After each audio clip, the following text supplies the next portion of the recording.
Hello दोस्तों, कहानी कही अनकही में आपका स्वागत है।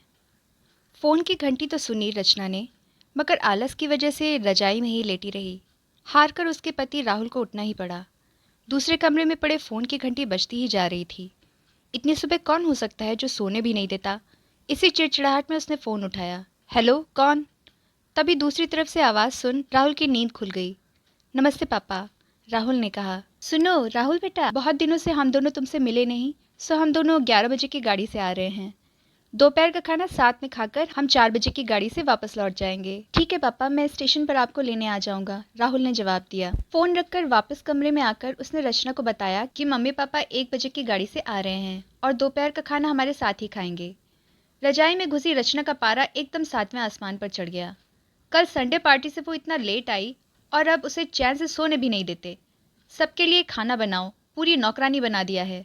गुस्से से उठी और बाथरूम में घुस गई। राहुल हक्का बक्का हो उसे देखता ही रह गया। जब वो बाहर आई तो राहुल ने पूछा, क्या बनाओगी? गुस्से से भरी रचना ने तुनक के जवाब दिया, अपने को तल के खिला दूंगी।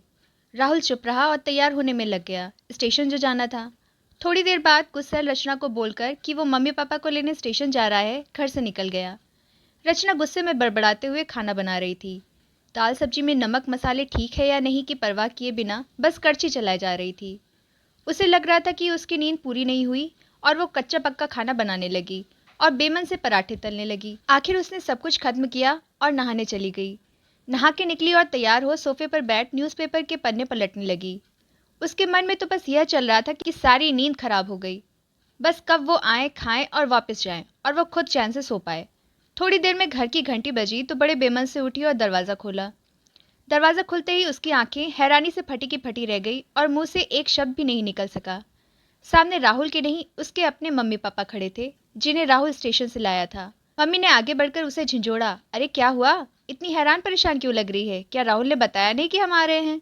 जैसे मानो रचना की नींद टूटी हो। नहीं मम्मी, इन्होंने तो बताया था, पर चलो आप अंदर तो आओ। राहुल तो अपनी मुस्कुराहट रोक नहीं पा रहा था।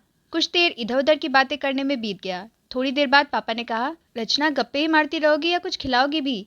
यह सुन रचना को मानो सांप सूंघ गया हो। क्या करती, बेचारी को अपने हाथों से ही बनाए अधपक्के और जले हुए खाने को परोसना पड़ा। मम्मी पापा खाना तो खा रहे थे, मगर उनकी आंखों में एक प्रश्न था जिसका वो जवाब ढूंढ रहे थे। आखिर इतना स्वादिष्ट खाना बनाने वाली उनकी बेटी आज उन्हें कैसा खाना खिला रही है? रचना भी बस मुंह नीचे किए उनका खाने में साथ दे रही थी।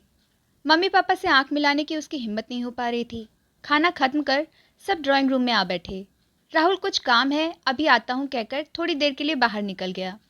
राहुल के जाते ही मम्मी, जो बहुत देर से चुप बैठी थी, बोल पड़ी, क्या राहुल ने बताया नहीं था कि हम आ रहे हैं? तो अचानक रचना के मुंह से निकल गया, उसने सिर्फ यह कहा था कि मम्मी पापा लंच पर आ रहे हैं। मैं समझी उसके मम्मी पापा आ रहे हैं। फिर क्या था, रचना की मम्मी को समझते देर नहीं लगी कि ये मामला क्या है। बहुत दुखी मन से उन्होंने रचना को समझाया, बेटी हम हो या उसके मम्मी पापा, तुम्हें तो बराबर का सम्मान करना चाहिए।